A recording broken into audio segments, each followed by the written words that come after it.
আসসালামু আলাইকুম। এখন শুনবেন সংবাদ শিরোনাম। মিলগেট এলাকায় তুলার গোডাউনে ভয়াবহ আগুন, প্রায় 2.5 ঘন্টা। উন্নয়ন নিয়ে সাবেক ক্রীড়া প্রতিমন্ত্রী পটলের ছেলে মেয়ের মাঝে বিরোধ, পাল্টাপাল্টি অভিযোগ।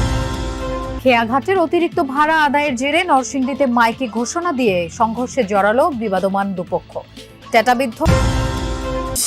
খুলনায় বর্জ্য থেকে জ্বালানি ও সার তৈরি প্রকল্পে অনিয়ম দুর্নীতি, প্ল্যান্ট স্থাপনের 2 বছরেও শুরু হয়নি উৎপাদন, চুরি হয়ে যাচ্ছে। আসসালামু আলাইকুম। এতক্ষণ শুনছিলেন সংবাদ শিরোনাম, এখন শুনবেন বিস্তারিত। গাজীপুরের টঙ্গীতে তুলার গোডাউনে ভয়াবহ আগুনের ঘটনা ঘটেছে। গুদামে আগুন দেখে প্রথমে নেভানোর চেষ্টা করেন স্থানীয়রা, পরে ফায়ার সার্ভিসের 8টি ইউনিট প্রায় 2.5 ঘন্টার চেষ্টায় আগুন নিয়ন্ত্রণে আনে। কাছাকাছি পানির ব্যবস্থা না থাকায় ভোগান্তিতে পড়তে হয় তাদের। এ ঘটনায় কোনো হতাহতের ঘটনা ঘটেনি। ঘন ধোঁয়ায় আচ্ছন্ন টঙ্গীর মিলগেট এলাকা। টিনশেড তুলার গুদামে হঠাৎ আগুনে আতঙ্ক ছড়িয়ে পড়ে চারদিকে। ভীতি ছড়ায় পাশের ভবনে থাকা গার্মেন্টস কর্মীদের মাঝেও। পরে নিরাপদে সরিয়ে নেওয়া হয় তাদের। মিলগেট কোঅপারেটিভ সোসাইটি মার্কেটে ঘটে অগ্নিকাণ্ডের ঘটনা। স্থানীয়রা জানায়, গুদামে আগুন দেখে প্রথমে নেভানোর চেষ্টা করেন তারা, পরে টঙ্গী সহ আশপাশের ফায়ার সার্ভিসের 8টি ইউনিট ঘটনাস্থলে পৌঁছে আগুন নিয়ন্ত্রণে কাজ শুরু করে। কাছাকাছি পানির ব্যবস্থা না থাকায় ভোগান্তিতে পড়তে হয় তাদের। খবর পেয়ে সিটি কর্পোরেশনের কয়েকটি পানির গাড়ি ফায়ার সার্ভিসকে সহায়তা করে। প্রায় 2.5 ঘন্টার চেষ্টায় নিয়ন্ত্রণে আসে আগুন। রাস্তার দুই পাশে ট্রাকগুলোর কারণে ফায়ার সার্ভিস জামে পড়ে যায়, এই কারণে আপনার মূলত দেরি হয়। কর্তৃপক্ষের প্রতি আহ্বান জানাবো, ভবিষ্যতে যাতে এই ধরনের ঘটনা না ঘটে, ফায়ার সার্ভিস আসা যাওয়া যে সুবিধাগুলি করে দেওয়ার জন্য। ফায়ার সার্ভিস যখন জানিয়েছে যে সিটি কর্পোরেশনকে এখানে পানির সংকট, তৎক্ষণাৎই আমরা আমাদের 3টা ফায়ার সার্ভিসকে সাপোর্ট দেওয়ার জন্য ওয়াটার বর্জন নিয়ে এবং 50 জন শ্রমিক নিয়ে আমরা ফায়ার সার্ভিসকে সহযোগিতা করতেছি।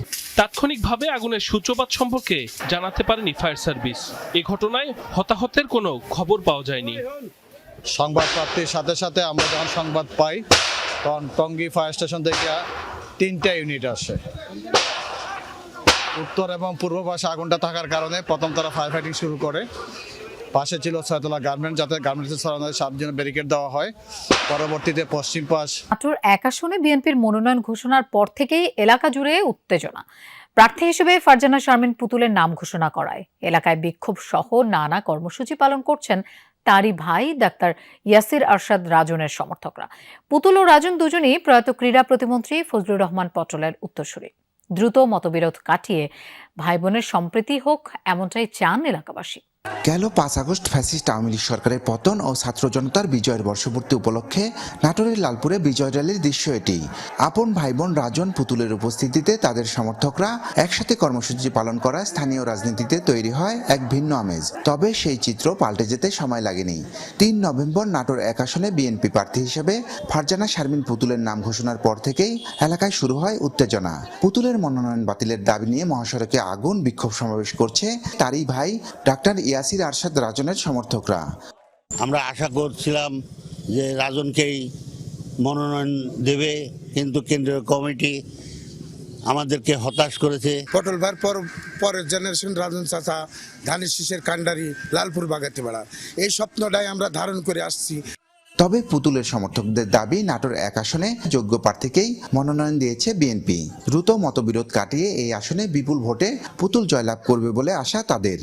বিএনপির ভারপ্রাপ্ত চেয়ারম্যান জনাব তারেক রহমান পুতুলকে যোগ্য মনে করে মনোনয়ন দিয়েছেন। আমরা আশা রাখছি দলের সিদ্ধান্ত মেনে, তারেক রহমানের সিদ্ধান্ত মেনে সবাই সাময়িক সময়ের মধ্যে ঐক্যবদ্ধভাবে ধানের শীষের জন্য কাজ করবেন। ভাই বোনের ভিতর যে আমাদের একটা দ্বন্দ্ব ছিল, এই দ্বন্দ্বটা আশা করি যে থাকবে না। দল মনোনীত প্রার্থী, দল যাকে ধানের শীষের প্রতীক দিচ্ছে তার দিকে হয়ে আমরা ইনশাল্লাহ কাজ করতে চাই। দলের সিদ্ধান্ত জনমতের সাথে সাংঘর্ষিক উল্লেখ করে তা পুনর্বিবেচনার দাবি জানান রাজন। তিনি বলেন, তা না হলে দলই ক্ষতিগ্রস্ত হবে। দলের সিদ্ধান্ত যদি আপনার এটা জনমতের সাথে সাংঘর্ষিক হয়ে যায়। নরসিংদীতে খেয়াঘাটে অতিরিক্ত ভাড়া আদায়ের জেরে এবার মাইকে ঘোষণা দিয়ে সংঘর্ষে জড়ালো বিবাদমান দুপক্ষ। এতে টেটাবিদ্ধ সহ 15 জন আহত হয়েছেন।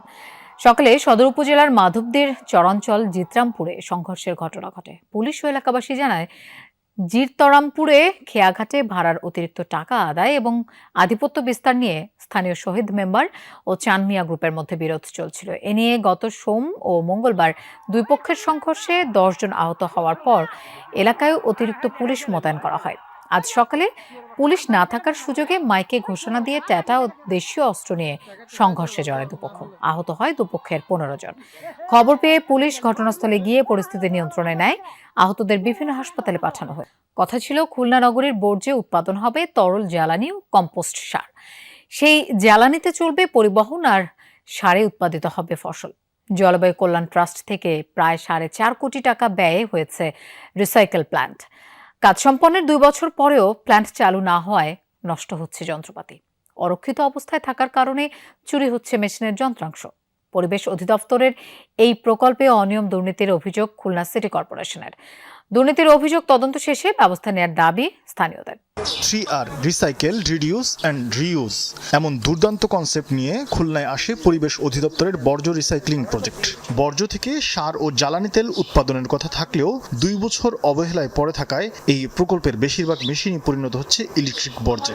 খুলনা সিটি কর্পোরেশন কেসিসির বর্জ্য জমা হওয়ার কথা শহর থেকে প্রায় 8 কিলোমিটার দূরে বটিয়াঘাটার মাথাভাঙ্গা নামক স্থানে। সেসব বর্জ্য ব্যবস্থাপনার জন্য শুরু হয় 3R পাইলট প্রকল্প। 4.5 কোটি টাকার এই প্রকল্পের আওতায় প্লাস্টিক বর্জ্যকে প্রক্রিয়াজাত করে জ্বালানি তেল ও কম্পোস্ট সার উৎপাদিত হওয়ার কথা। আমি এই জায়গায় 1 বছর থেকে আসি, এখন আমি কোনো কিছু দেখি নাই। কথা ছিল খুলনা নগরীর বর্জ্যে উৎপাদন হবে তরল জ্বালানি ও কম্পোস্ট সার। সেই জ্বালানিতে চলবে পরিবহন আর সারে উৎপাদিত হবে ফসল। জলবায়ু কল্যাণ ট্রাস্ট থেকে প্রায় 4.5 কোটি টাকা ব্যয়ে হয়েছে রিসাইকেল প্ল্যান্ট। কাজ সম্পন্নের 2 বছর পরেও প্ল্যান্ট চালু না হওয়ায় নষ্ট হচ্ছে যন্ত্রপাতি। অরক্ষিত অবস্থায় থাকার কারণে চুরি হচ্ছে মেশিনের যন্ত্রাংশ। পরিবেশ অধিদপ্তরের এই প্রকল্পে অনিয়ম দুর্নীতির অভিযোগ খুলনা সিটি কর্পোরেশনের।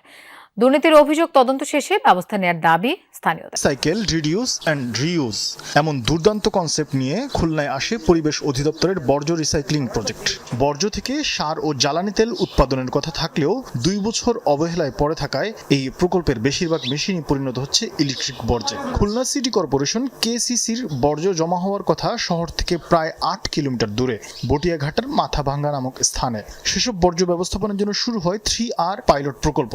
4.5 কোটি টাকার এই প্রকল্পের আওতায় প্লাস্টিক বর্জ্যকে প্রক্রিয়াজাত করে জ্বালানি তেল ও কম্পোস্ট সার উৎপাদিত হওয়ার কথা।